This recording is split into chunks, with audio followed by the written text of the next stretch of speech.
What's up, Heat fans? It's me, your host, MA of the Heat Blogspot, finally back with another episode. I apologize, I've been away for a little bit of vacation. I did not think the Heat were going to go to finals. This was a planned vacation with my girlfriend that she paid for most of it, so thank you very much. And, we enjoyed ourselves and I took a break and we'll get into it. This episode's all about the finals and our season recap, basically. And then we'll talk about the future. So thank you guys for this. So, yes, thank you guys for joining me. And I'm a little flustered because I guess it's been 10 days since I come out with a real episode. And I'm still a little butthurt about the finals. But real quick, before we get into everything, do me a favor, whatever you're listening on, whatever you're watching, please follow, like, subscribe. It really helps me. I appreciate that. Thank you. Leave a comment if you like. Share it if you can. Hit me up on Facebook or Twitter, HeatBlogspot, or email me, heatblogspot@gmail.com. Now, so it's been a while, guys. I apologize if you guys really follow me and then you guys were looking forward to this for a while. I apologize. I know I did come out with a small little video after the finals the next day when the finals concluded, unfortunately. I came out saying, just thanking the team for a great season. Thanking you guys for having me and listening to me and watching me this whole time since I started in the bubble. And, I'd let you guys know I was on vacation and I was going to take a little bit of time to process this and then I'll come back. So here it is. I'm back. I processed it and it still sucks, basically. But, straightforward, guys. We are the 2020 Eastern Conference champions. We earned that. The Miami Heat are the 2020 Eastern Conference champions. We earned the right to go to the finals and play the Lakers to have an opportunity to win a championship. And that's all you want, really, when you're a fan, right? Like, you just want to be good and always have an opportunity to compete for a championship. And that's what we did, we did that. So I can't hate it. I can't be mad. And it was such a good season. Like, it was a season that you did not see coming. It was something special, miraculous. Like we've talked about before, Jimmy Butler was this player that just had a negative vibe to him. Everyone was talking bad stuff. He did some bad stuff. He's even admitted that, maybe his exits with other teams weren't, professional or weren't great or whatever. They weren't the right thing to do. He's manned up on that.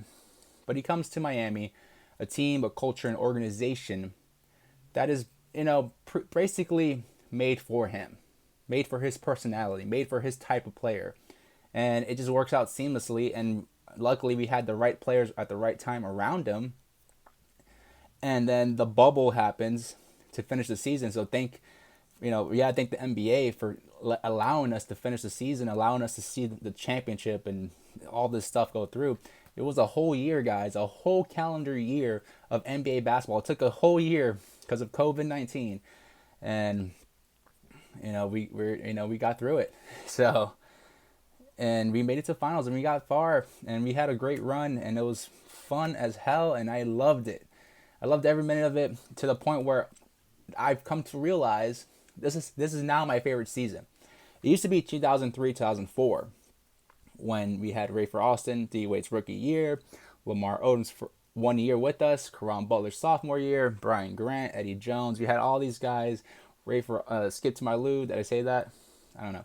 Ray for Austin, Skip to My Lou, and it was such a good fun team to watch because the expectations were so low, but we came just flying high and we overachieved.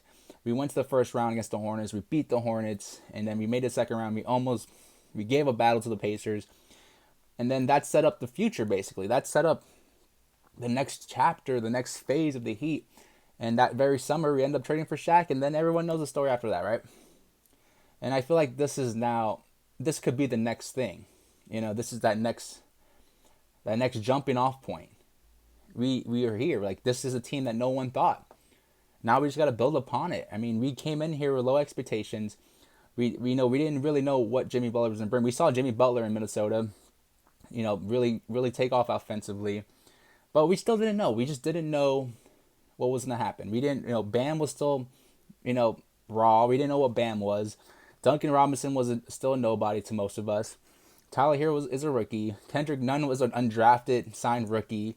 I mean, all these things, put them all together, and I mean, it ended up in the finals. Like we end up with Justice Winslow first, and he kept getting the injury bug. It didn't work out. Dion Waiters thing kept happening. He kept, taking news away, positive news from us away. I mean, think about it. This thing about this whole season, guys. From the beginning, from day one, like when Jimmy got hurt, Bam had to show up. Dragic was our consistent player. Winslow actually had a couple of games that were consistent, but like Duncan Robinson, Tyler Hero, all these guys, Bam especially, just start showing like we are better than we were, guys. Like we are a new team, we are ready, and we're here to compete. And they beat the Bucks, they beat some other teams, they beat the Grizzlies first. We just did a lot of things that no one saw coming. And then going into this December, we beat the Bucks again, I believe. We beat the Sixers, and we beat all these other teams, and we're looking good. Like we're making a case like, yeah, we're good. We have a good home court. We're not losing at home, and it was just exciting. And it just kept building and building and building to like, then what happens? February comes around, trade deadline, and everyone's like, who's gonna get Andre Iguodala? No one thought the Heat were gonna trade for Andre Iguodala. Then what happens? We trade for Andre Iguodala, and then, we get Jay Crowder on top of that, which was like the steal of the trade, and we only trade away Dion Waiters and Justice Winslow and James Johnson. Those three guys. For Andre and Jay, which was like, what a steal. What a steal. Now, to comment on Dion Waiters, I enjoyed his stay when he was good. And whatever, he got a ring now. He's going to get a ring. But he didn't earn that ring, so I don't care. So he can talk all the crap he wants online. And what happened here in Miami, I would always remember that season that he went off and had those game winners, and it was great to watch. And I was rooting for him. And I still root for him, and I will still say that was a great season to watch, and that was a great Dion Waiters to watch. But what happened was that, unfortunately, you just didn't come correct. And anything we know about this Heat culture, you need to come correct.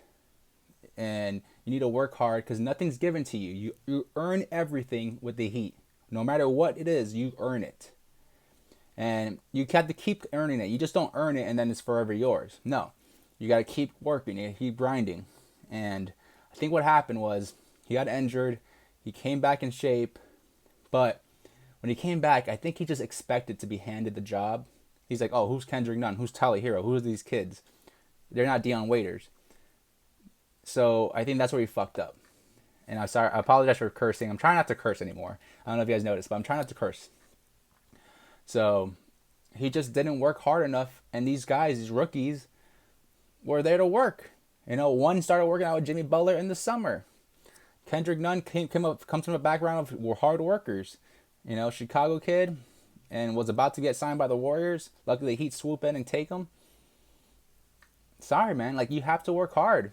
So, but whatever. He's gonna get a ring. And going back now, we make that trade, and then we continue to be dominant, and we beat the Bucks, and we show what we can do, and we almost got Danilo Gallinari from that trade too, and I'm sure Dino's regretting that right now, because imagine if we would have had Gallinari, and we still would have had the injuries. If Bam would have still got injured, if Dragic still would have gotten injured, if we still would have had Gallo, if we had Gallo on our team, Dino, who, honestly, to me, it would have been a 7-game series for sure. I don't know if you win, because I still think Dragic was the key, because Dragic's clutch performance was key for us all year.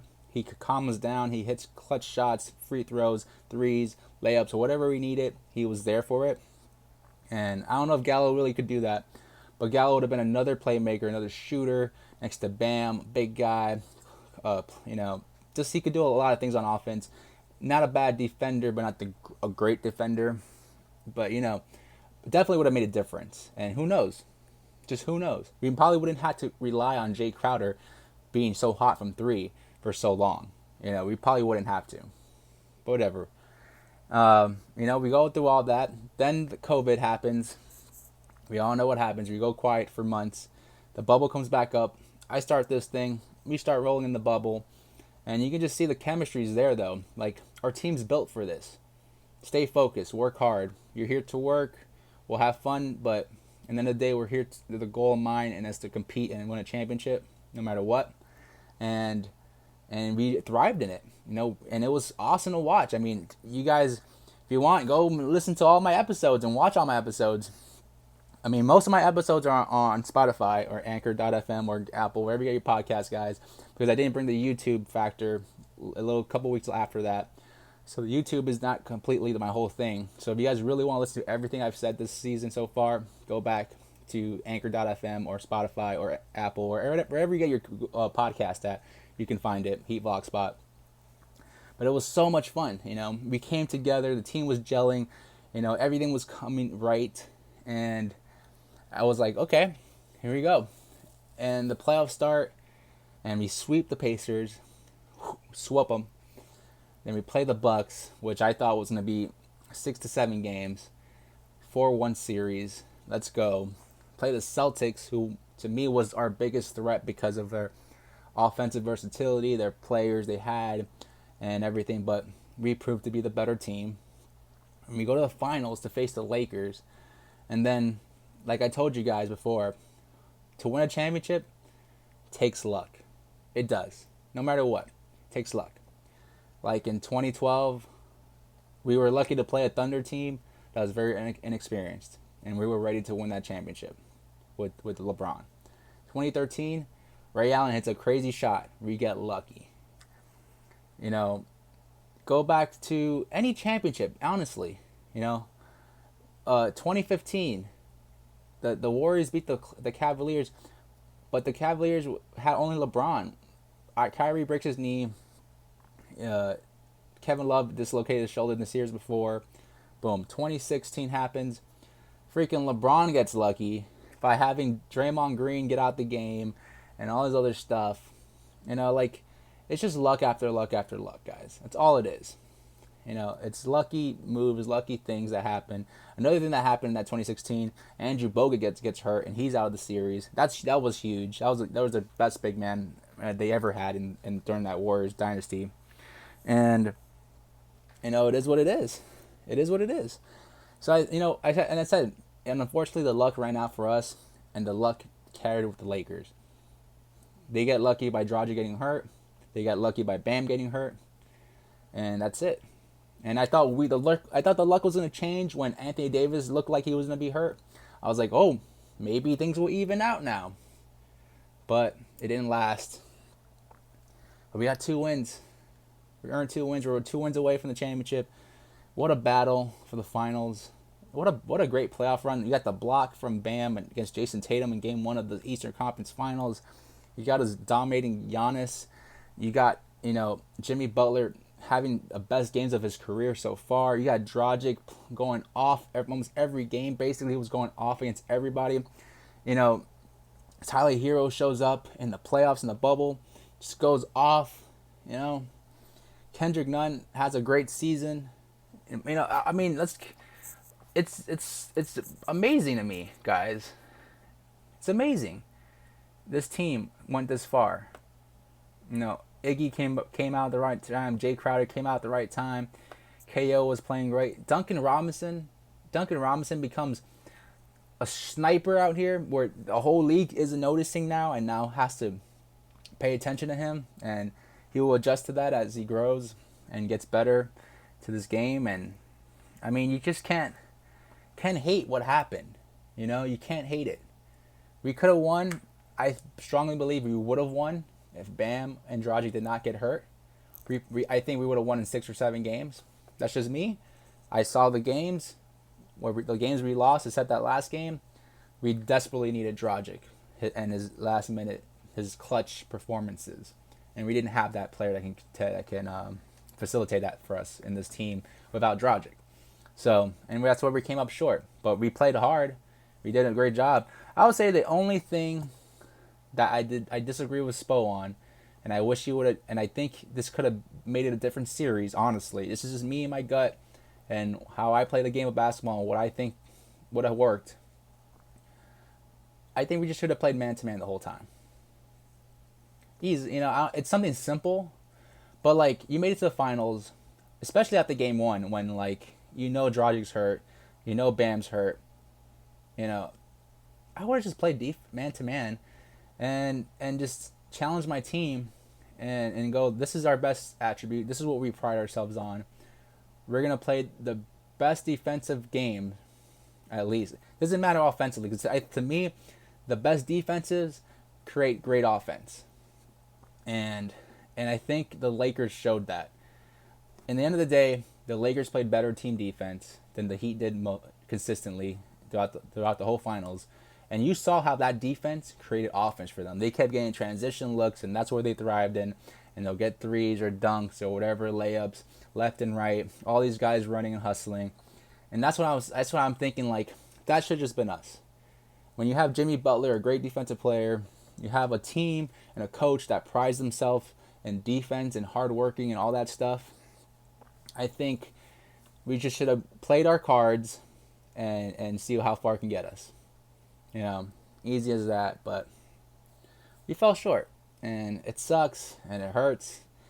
And I hate saying that because only once in a blue moon do special teams like this, end up winning the whole thing. It just this reminds me of the Moneyball movie. The A's team that went far but just fell short. And I'm trying to think, did the Anaheim Ducks or the Las Vegas Knights, whatever their name is now, I think the Anaheim Ducks are still around. But when I think of that, guys, and that season they had, and their first inaugural season, and they made it to the finals, and I'm trying to fact check now, but my computer's going slow because I have too many things open. But that's special. Those things are special. Like we shouldn't downplay that at all. And I think these are the type of seasons that are a launching pad for championships. And we proved that in 03-04. And I think something similar is going to happen again. And in 2016, when we had that miraculous thing and we had a 11-31 start season and we ended up with 31-11 and we went 41-41, and then Pat Riley invests in that team and says we'll run it back and see how far we can go next year, and then it was a dud. But the first time that happened, 03-04, when a surprising team shows up and shows they're good, Pat didn't wait for them to develop. What does he do that summer? He trades for Shaquille O'Neal. And I think that's what's going to happen now. I think we should expect a trade of some sort to improve our team. And it's gonna happen. I don't know if it's going to be a huge star. I don't know if it's going to be someone small. But the Heat will make a change because Pat Riley learned already. Don't buy into the hype. Don't buy into the fandom. Don't buy into, the hope or, the what ifs. And I think it is what it is. Like, this team went as far as it could, and it went pretty far. But now we need to do some tweaks to make it better, to ensure we get back there and have a better chance at winning a championship. And I mean, I don't want to say who I think we should trade for, sign yet. I might end up saying something in this episode, but because I really just want to focus on the season and the finals and the playoffs and just, celebrate that more than anything and talk about how well that was. But watch, guys, this is a launching pad season. I mean, we have a lot of free agents. We have some decisions to make. Some players have decisions to make. We're not going to get the same team back, guys. Off the bat, I'm gonna say that because I want to just go through everything, guys. Bam, great fucking season. Sorry, cursed, but great season. Great. Man, I did not see Bam averaging 15.9 points, 10.2 rebounds, 5.1 assists. I mean, this guy has 20 and 12 maybe written all over him, and continue to average 5 to 6 assists a game. That's superstar type stuff, guys. That's not easy to do in the NBA. That's tough. And that's doing it without running plays for yourself. That's you facilitating for everybody else, and then you getting whatever you can in between everything. So like when everything all else fails, you give it a Bam, or Bam cleans it up and he finishes. That's how important he is to this team. So Bam, man, to me, should have been the most improved player. Look, I mean, now it's clearer than ever, right? Like, I was fighting for that. Go back to those episodes on Spotify or Anchor.fm if you haven't watched it before. But, man, Bam should have been 2020 most improved. Look at that. Like, this man brought us to the NBA Finals. Where did Brandon Ingram go? He left the bubble, never made it to the playoffs. His team's still sucking. And his team fired as a coach. Like, how is he most improved? Please, NBA. Some of the media, if you're listening, anybody, a guru of basketball, if you are in the league and you are in basketball operations, please try to prove to me and make me convinced that Brandon Ingram is really the most improved player from this past season. Please. BS. It's just that simple. It's BS. So, media, I wish the fans had a little bit to do with the voting of awards, similar to the All-Stars, voting for All-Stars. I think that would be awesome. And I think they should a little bit, like, it shouldn't hold a lot of weight, because some fans are going to be trolling, or whatever the case may be. And, international fans definitely fix and change and trends and stuff, because they'll go for their home team player or whatever. But, man, like, or at least, like, spread the wealth to, like, people like me, people that that can kind of prove that they watched the game this whole time, and they watching all the players and everything. Because, man, like, it was ridiculous. And then Jimmy should have been considered for MVP. I was saying that a while, because the team was so good from the beginning because of him. We stayed well because of how well he played. I mean, let's look at the numbers. 19.9 points, 6.7 rebounds, 6 assists. Like, come on. And he led us in steals. He got 1.8 steals. This guy was doing it 83% from the free throw. He's into the free throw line double digits. He didn't shoot well in the season, but in the playoffs, we know how well he was shooting. Let's not forget now. I mean, honestly, the guy did everything.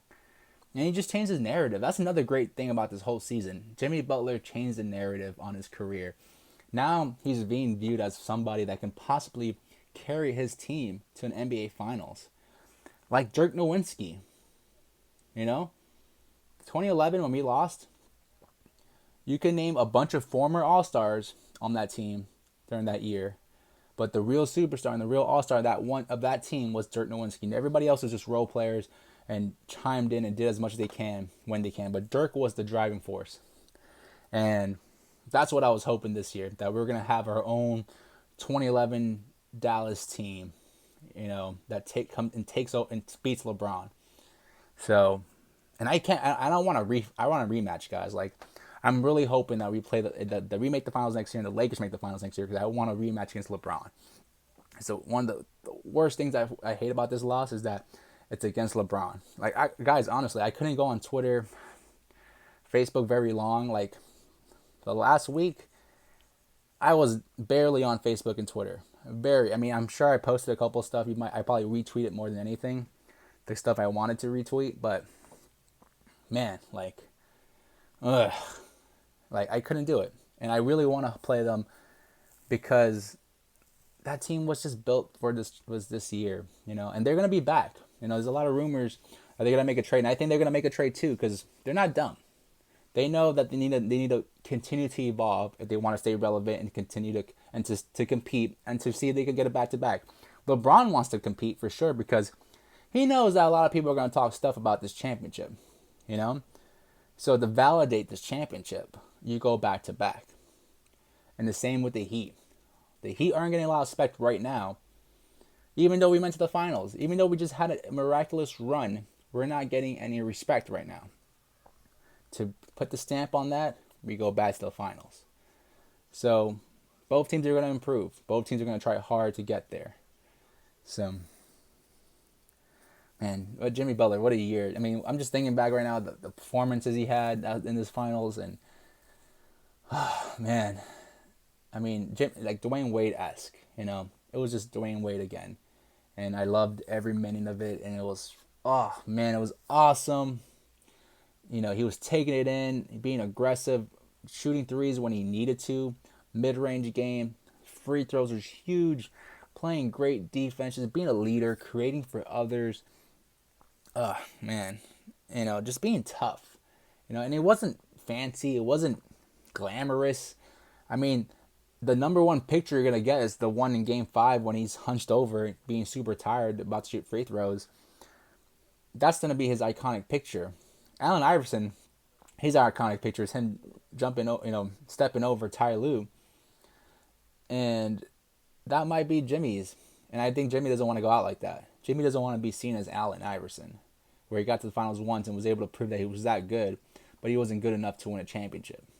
So, you know, I'm sure that's the back of his head. I mean, the guy's been bounced by LeBron almost every year of his career. So, I'm sure he's really, really trying to change the narrative. You know, he's really, really right now thinking, and he went back to work already.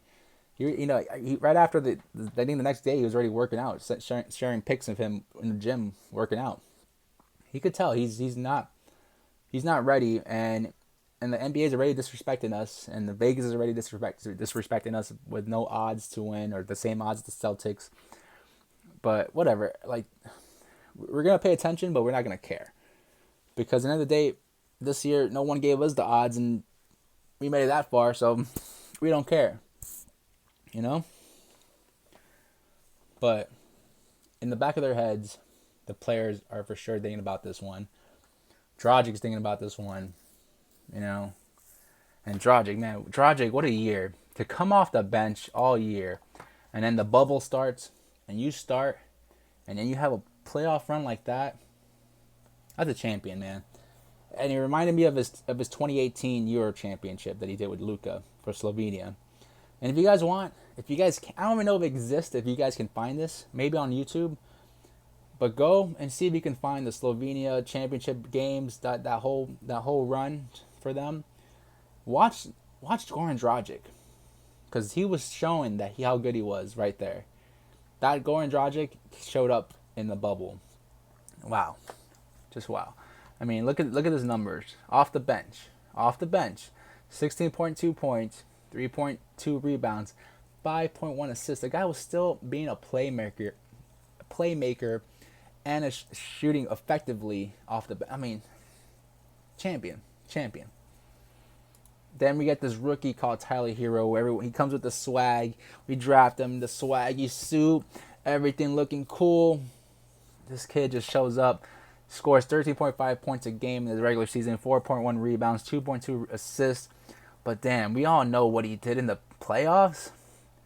Averaging 16 points, 3.7 assists, 5.1 rebounds, 87% from the free throw line, 37.5% from the three-point line. Future All-Star, guys. Future All-Star. There's only a tiny list. 2 to 3, maybe 4 players that I would trade Tyler Hero for right now. Maybe. You know, there's 2 players I can think of right now that I for sure pull the trigger if Tyler Hero was enough to get them. And I'll say it right now. James Harden and Donovan Mitchell. If those are the 2 players that are not coming back for Tyler Hero, I don't want to hear it. Because this kid is a future... I mean, he's a future All-Star, guys. He's going to be good. You know, we don't know if he's going to be superstar good, but he will be good. He will be really good. And that's it. He's just that kind of player. He's going to work hard. He's in the right place. Got the right teammates. He's going to be good. Easy enough. Now, the other rookie I want to know about.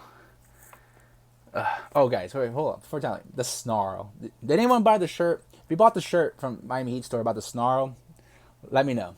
Show it to me. Share it with me. I want to see that. But man, like that whole thing, like see like that swag, that's DNA. You don't teach that. Players that want to be superstars, that want to be really good, need that. Kobe had that. Jordan had that. LeBron has that. D Wade had that. Has that. Not had that. Has that. Jimmy Butler has that. I mean, those are the little things you don't teach that make players great. We don't untouchable to me. Now, Kendrick Nunn. This kid ends up starting every game because he ends up having a 40-point preseason game. I don't know if you guys remember that. 40-point preseason game. And that was pretty much when Dion Waiters, the nail in the coffin, that Dion Waiters was probably going to lose his minutes. But ends up averaging 15.3 points, 2.7 rebounds, 3.3 assists, starting as a rookie. I mean, I can't hate. Honestly, I picked him up on my fantasy team. After the first couple of games, no one knew who he was. Picked him up. And then I got scared that he was going to keep it up. Like, I was like, oh, this might be a fluke. Dragic is this. Jimmy Butler is not here because he just had a baby. So I'm just like, I'm going to hold on to him until I can't. And then he had like 1 or 2 bad games in a row. And I let him go. Someone else picks him up later in my league. And then, he does pretty consistent. And I was kind of hating that until I traded for Tyler Hero. So I'm like, okay, whatever. I got Tyler Hero. So I got Tyler Hero on my team, and yes, it's a keepers league. So I'm keeping Tyler Hero, and it's just one of those things, guys. Just one of those things that you don't see every year. Kendrick Nunn type of seasons don't happen. They happen very rarely, and it was awesome, and it was unexpected. I don't know what to say about it because you guys know how I feel about him. If you don't know, just go back and listen to some episodes, please. But to me, Kendrick Nunn can still be a very good player, and I think he's going to be a very good player. Is he gonna? I don't think he's a starter though. I just don't see him being a starter. And in the playoffs, proved that once the light's shining on him and the scouting reports on him, it's kind of hard for him to be effective. And that's why I believe he's a bench player, because I think he did better for us off the bench. Like he did, he had those moments. He had those type of players, and I think that's the type of player he's gonna be. He'll have moments, and he'll be consistent enough to come off the bench and be a good player. Defensively, he needs to work hard, though. You guys, I'm pretty sure you guys noticed that defensively lacked a lot, and he needs to grow. But how can we hate? I mean, I don't know what. I gotta stop talking because I gotta remember we were number 1 in our division. We're a 44-29 record, and with the rookie starting, like an undrafted rookie starting, like whatever. All right, thank you, Kendrick Nunn. You had a great season, bro. And you proved me wrong a lot of times. And I like that. I like being proved wrong. I like when someone tells me to shut the fuck up with their actions and not with their words. Because now you prove to me you're right. So, thank you, sir. Now, Duncan Robinson was the player I did not see this happening. Who thought Duncan Robinson was going to be this good, really? Or shoot this well? Like, if you did, shut up. I don't believe you. 13.5 points, 3.2 rebounds, 1.4 assists for the season. Like, after not playing any minutes, really, the year before and becoming the starter this year, I mean, wow. Started 73 games. Started all the postseason games. Had a rough postseason, but that's because it was his first one, and it was his first one, and he just didn't know what to do. You could tell he was flustered. He didn't know. He didn't expect all the attention.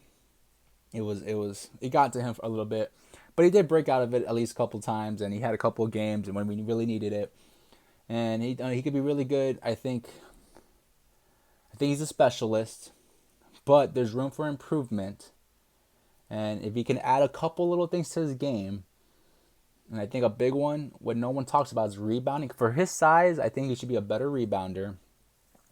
And then learning how to not jump and pass, but learning how to dribble and pass or take to the cup. That's the next thing I think he needs to do at a consistent enough rate to keep players on their toes. And then he'd be a threat because you don't know if he's going to spot up, take it up, shoot up, blah, blah, blah. Like, he needs to watch Klay Thompson, basically. Just watch some Klay Thompson videos all year, whatever, until the season comes back, and let's go. So, thank you, Duncan Robinson, for a great year. I was really hoping you would have won that 3-point contest. I forgot, Bam ends up winning the skills challenge. That was another great thing. Derrick Jones Jr. winning the slam dunk contest was another great. I mean, this year was so much fun, guys. Like, what a year!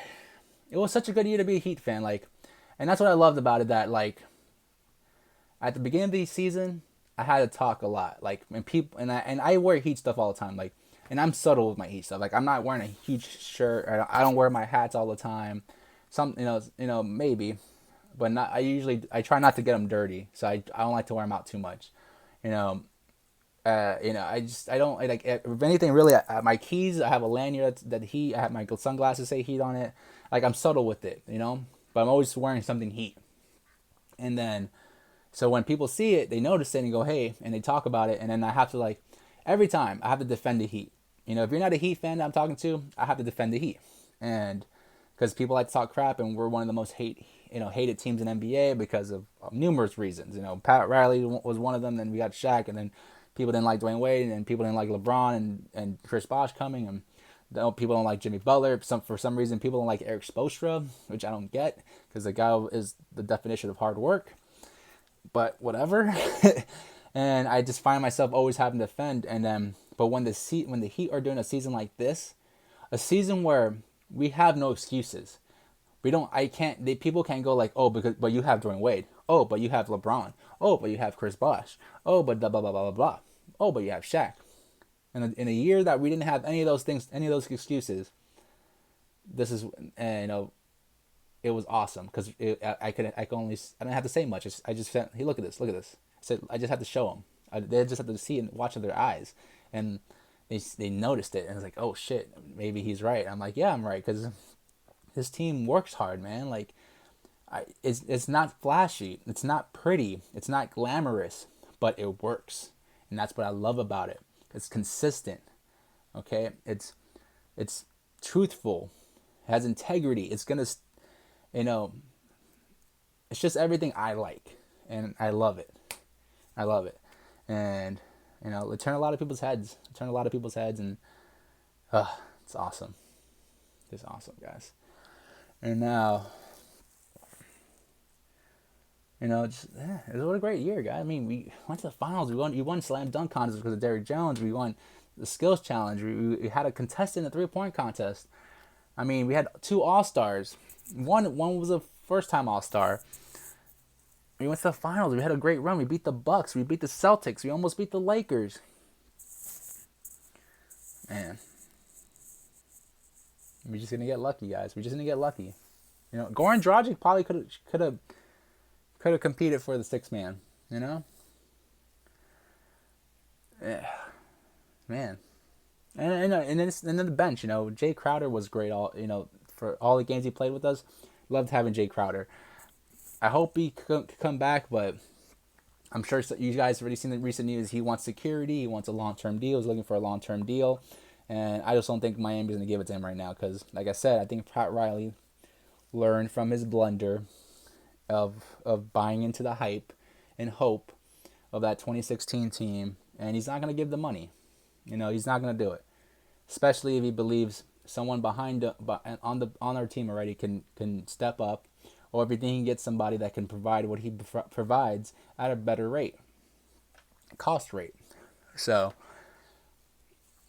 but he's a great fit for us. Like, I love Jay Crowder. I mean, he embodied Heat culture and Heat playing and Heat basketball, and I loved it. Same with Iggy, but Iggy's gonna be back, bearing a trade, but Iggy will be back, and and he played great too. Like, the numbers aren't there. I'm not gonna tell you his numbers because his numbers are gonna be like, what the fuck? This guy didn't do shit, but he did a lot. Like, he's smart. He's great. He's a veteran. He knows what he's doing. I could trust him with the ball. I'm not scared of anything he does except shooting, and that's it. And it was good to watch. And KO was very good. Myers Leonard was our starting center, which was I was suspect about, but he brought a lot. For a while there, he was the league's best 3-point shooter. He had the best percentage. With at least 3 attempts, and that's huge. That's a big thing. It was great. I mean, it was even the players we traded away, James Johnson and Justice. Dion didn't do much, but Dion did have that game that he almost brought us back. So that was fun to watch. Dion almost brought us back one game, and Justice for me, man, I really wanted Justice to work out because when you thought about it at first, before we traded him, like before the season started, Justice and Jimmy defensively, that's a hell of a backcourt right there. Like, what do you do? What does the other team do? You just got 2 great perimeter defenders, the IQ players that are going to play well. But unfortunately, his shortcomings were really short, and we just didn't have time for it. Unfortunately, we needed to move the needle a little higher, and that's what I'm saying. Like, we're not going to get complacent. Pat Riley ain't going to get complacent now and stick with his team. He's going to continue to improve. He learned. He learned already. And he knows what worked. He said, that worked, and that's what I'm going to go with. And I know he's going to do it. And we're going to just expect it, guys. But enjoy the season. Enjoy the memories we have. Enjoy everything that happened. Like stuff like this doesn't happen for every franchise, What other franchises you're going to say they had the skills challenge winner, the slam dunk winner, they went to the finals, they had 2 all-stars, they had 2 rookies that unexpectedly beat everybody, a sophomore player that's now a sniper 3-point specialist. They had a third-year player that looks like he's the one of the best big men in the league now, next to Jokic. And, like, how many teams can say that? Not many, guys. So, like, I can't hate. Like, it just brings smiles. It brings a smile to my face because it's just awesome. Just awesome, man. And I'm not gonna put pictures and stuff up on here. Honestly, I might just leave the 2020 picture championship up, but I really don't want stuff. I want you guys to listen and watch me because I just want to share my feelings with you, and I hope you guys are feeling it. And I want you guys to share it back with me. Like, if you guys enjoyed the season just as much, if you're a real Heat, if not, I'm not saying real Heat fan, but if you're a casual Heat fan or if you're a diehard Heat fan, whatever the case may be, please share with me how the season was for you and what your favorite moment was and everything. Because, that's what I live for that kind of. I love talking to other Heat fans. I love, reminiscing and just, rooting our players on. So please, if you like to, hit me up. Facebook, Twitter, at HeatBlogspot, Gmail, HeatBlogspot@gmail.com. Comment on the YouTube videos. It's all good, guys. I appreciate it, and I look forward to it. And some of you guys do that, and I appreciate that so much. Please continue to do that. And, I can't wait to come out with more videos. I'm going to try to come out more consistently too, guys. I'm going to try to come out probably daily, honestly. And then it'll be short. Like, today's episode is long because it's been 10 days. So please excuse this, and I hope you're using this episode on your drive home, or you're on your way to work, or whatever the case may be. When you get home and you just need something on the background to listen to while you get dinner ready, or whatever the case may be. Whatever you're doing homework. It's all good. I just appreciate you guys watching, listening, because it's been awesome so far, and I really don't plan on stopping. I don't want to stop. So I just want to get better at it. And just keep going. Ride this thing out until it burns out, I guess, or until I die. I don't know. It's life. But, man, like, yeah, I keep thinking about the season. I think about our team, and we have such a bright future right now, guys. And, I love this team. Everybody, every player, I love them. From Kendrick Nunn to Jimmy Butler, to Chris Silva, to Myers Leonard, to KZ Okpala, to Solomon Hill. Everybody in between. it was awesome, you know. And everyone had their moment. Like KO had a stretch of games that he was going off. DJ had a stretch of games where he was starting and going off. You know, everybody had a moment. Solomon Hill had moments in the playoffs to me. You know, and I think that's what we could look forward to, guys. Like our roster of having, I think KZ Okpala. I honestly, guys, he has a repertoire. He has some offensive repertoire to him, some tools. You know, we might see something. We might see a Duncan Robinson type season.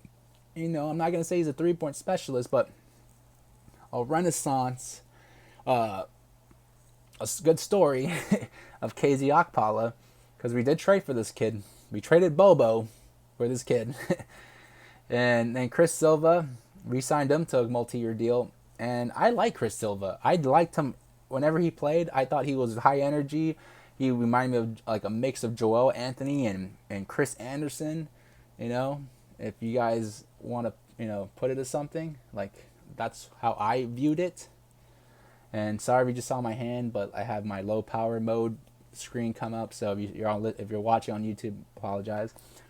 You know, and then UD still had I mean, how is it? Let's talk about UD for a second. UD, the only man in the world other than Pat Riley and our front office executives that was on the court, that has been on the court for every Heat finals in history. Legend. Mr. 305. Legend. That guy's awesome. If I could choose a career and someone gave me the choice of like Haslam compared to some other players, like you know what I mean. But if Haslam was a choice career, I mean, you can't hate on playing since '03 to right now and playing or being a part of 6 NBA Finals teams, winning 3 of them. We're 50-50 now in finals for the Heat. You can't. He's a leader of rebounding for the Heat all time. That's a great career, man, and he's loved by the city of Miami. You know, yeah. It's Wade is lucky they named that Wade County, because they probably could have called it UD County or Udonis County or something. I don't know. They might do something. Don't be afraid. Don't be surprised if one day there's a public school named after Udonis Haslam, or maybe Miami High changes their name to Udonis Haslam High. I don't know. I don't think UD would do that, because I think he's pretty prideful of Miami High.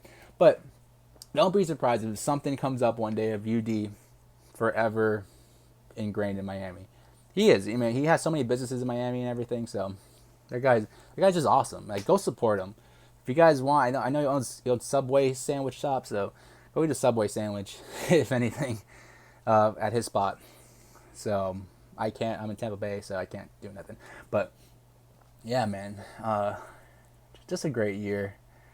Kyle Alexander, if we sign him back, I think he can be a good player. Our two-way players, which is Kyle Alexander and Gabe Vincent. I mean, let's see what happens. I can't tell you for sure. I don't think Gabe Vincent showed me enough to think that he can become Duncan Robinson, honestly. For me, Chris Silva is that player. For me, KZ Okpala is that player. Kyle Alexander, again, I don't know. Like, I didn't see enough. I don't know enough to say that. So I don't know. Hopefully, maybe, I don't know. But there wasn't enough for me to justify myself saying that. And man, Pat Riley, what are you gonna do? What are you gonna do, Pat? After having a great season like this, and you know what's hard about talking about the future, guys, is there's so much uncertainty right now with the state of the world and the state of the NBA that we just don't know what's gonna happen. The China thing is still hurting the NBA a lot. They're not showing China NBA games in China. They only showed the last NBA Finals game, I believe. That's a lot of money. That's a lot of revenue. There's a lot of people that live in China. That's why. Shortened seasons, salary caps, all those other stuff. Everything's so uncertain. We still don't know when the draft's going to happen. We still don't know when the season's going to start or free agency is going to start. Like, we don't know any of these things, and all these factor into what could happen for the Heat. They do. They factor in because we can have this much money to this much money, and that team can have that much money, this much money, and this player can opt out or not opt out, and this can happen or that can happen, and it's just so many things, and it's like I will try my best though in the upcoming episodes to let you guys know what I believe can happen, and a lot of good things can happen for us. A lot of great things can happen, and a lot of whatever things can happen. But no matter what, I know Pat Riley's going to try hard to capitalize on this season and invest in some players and then build upon it. And we should 100%. So, I mean, don't knock on it, don't hate on it, don't do anything like that. I'm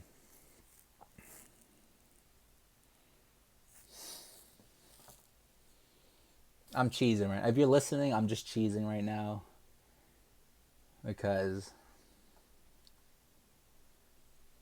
it's just awesome. Just thank you, Miami Heat. Thank you guys, everyone from the top and down, from the front office, and I mean the true front office, the business front office, the ticket sellers, the ticket operations, the event operations, the community relations, the everything, everybody, IT, to the basketball side, to the players. Thank you so much for the greatest Heat season I've ever witnessed in my life. Thank you, thank you, thank you. And I'm going to leave you guys with this. This might be my last thing I'm going to talk about. Who is please answer me. If you can, this is when I would like you guys to talk to me. Let me know your favorite Heat moments or whatever this year. And then tell me this. Please answer this. Please send me to me an email. Please tweet it. Please Facebook me. Blah, blah, blah. And you know what? I don't know if you guys know this. If you guys are true Heat fans, you guys know who Vladimir Stefania is. Stefania. You guys know who this guy is. If you guys are been a Heat fan for a while, actually.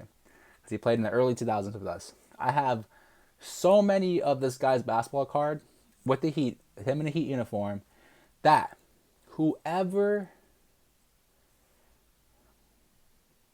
the first three people to either tweet,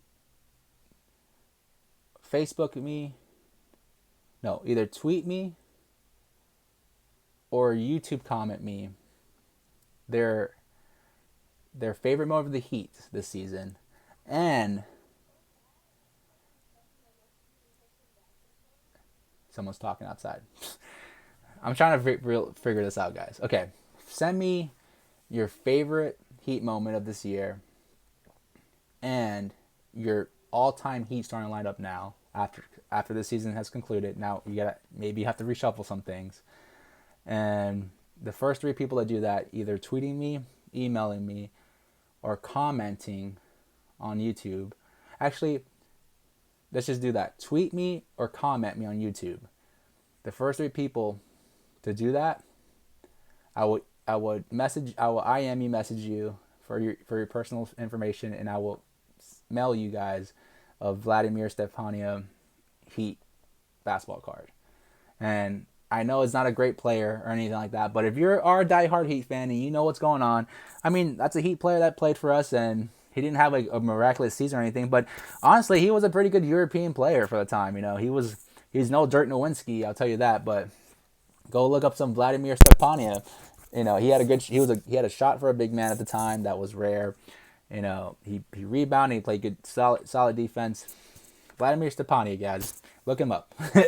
And maybe I'll put a picture here. Maybe not. Maybe not. We'll see. I actually wanted to see how many people actually listen to me. So, all right. Now, remember, your top 5 Heat players of all time now. And you can add your 6th man if you like. And your favorite Heat moment. First 3 people, tweet, comment on YouTube. That's it. That's where it is. All right.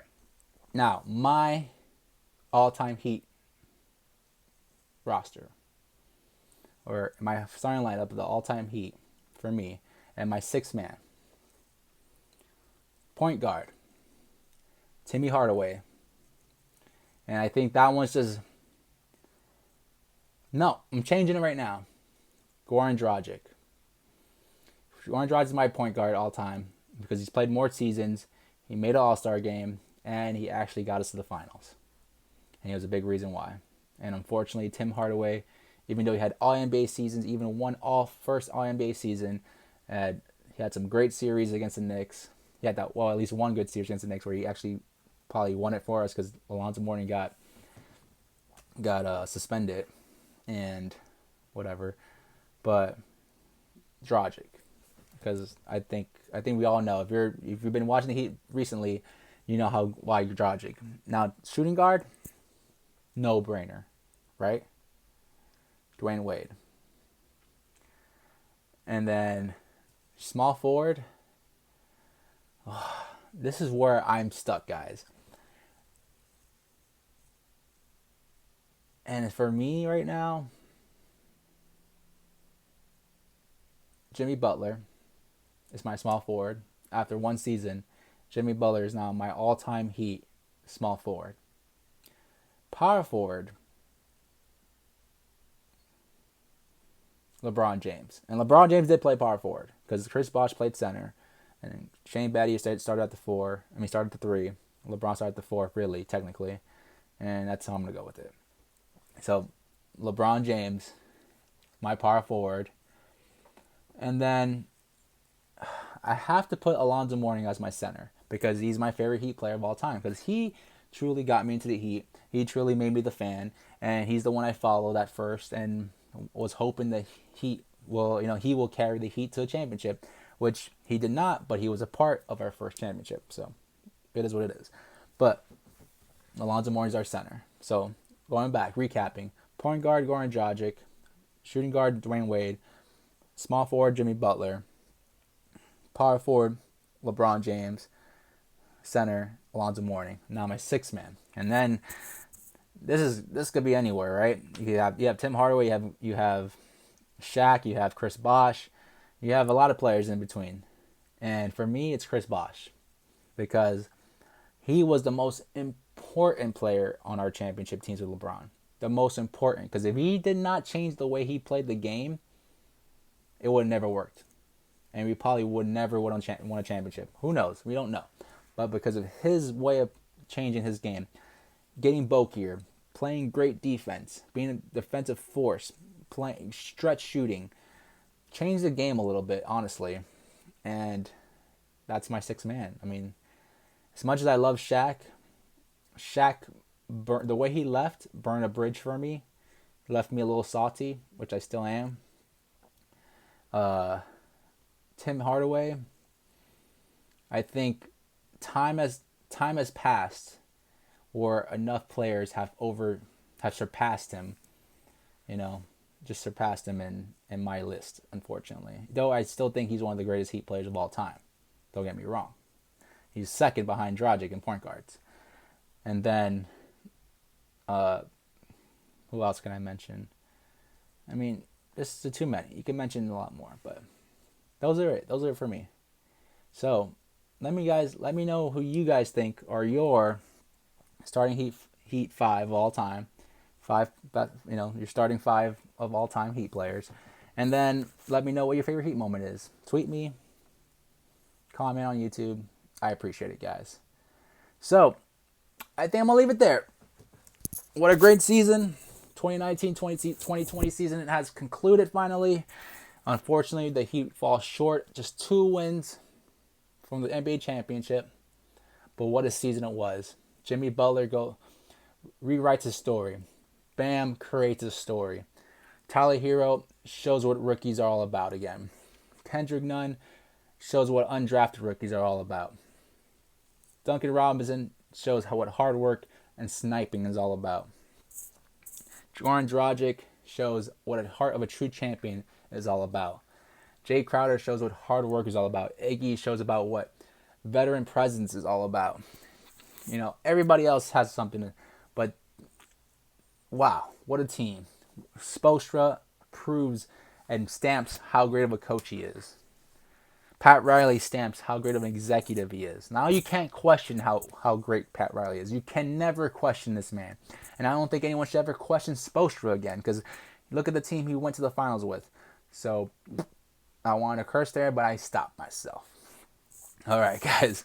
Please, again, whatever you guys are listening on, please do me a favor and follow, like, subscribe, share the podcast if you can, share the vlog if you can, share the YouTube channel if you can. Thank you very much. Hit me up on Facebook or Twitter at HeatVlogspot. Email me, heatVlogspot@gmail.com. I'll be back again soon, most likely tomorrow, talking about... Actually, I will be back. Tomorrow I'll be back. Tomorrow I'll be back talking about who I think the Heat are going to possibly get in the offseason this year. Should be a big one. Maybe not. We'll see. All right, guys. Take it easy. Have a great day. Peace. Deuces. Ladies and gentlemen.